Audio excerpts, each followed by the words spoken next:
So, ganito yung nangyayari. Yan. Ganyan yung mga itsura ng gamit namin. Yan. Finally, hindi na rin ang mga problema, te. Kasi dumating na yung parcel ko para dito. Yan. Yan.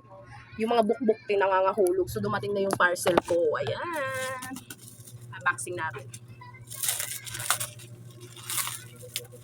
Ito talaga yung mga problema. Ganyan. Kasi yung mga namin, so tuwing kakain kami, lagi siyang may mga bukbuk.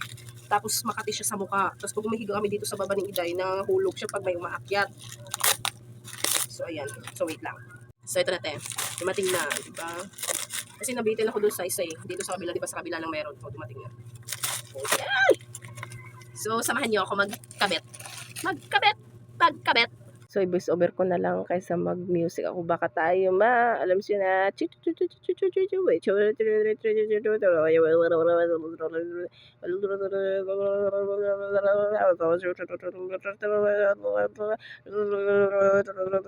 kaihan pa. Tagal-tagal naman.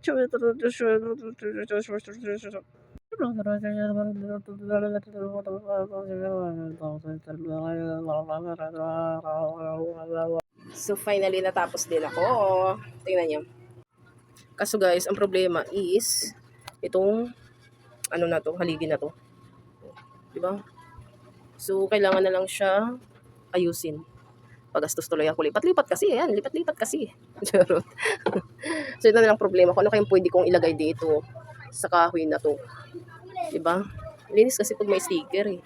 So, dyan sa taas, ayusin din namin yan. Lalagyan din namin yan ng kasi para yung mga bukbuk din na mahulog.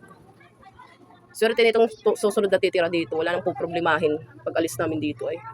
Hindi ko nga sana dapat lagyan to ng wallpaper, kaso nga, nandito pa naman kami, so ganito yung nangyayari. Yan. Ganyan yung mga itsura ng gamit namin. Yan. So kailangan ko siyang lagyan talaga ng sticker.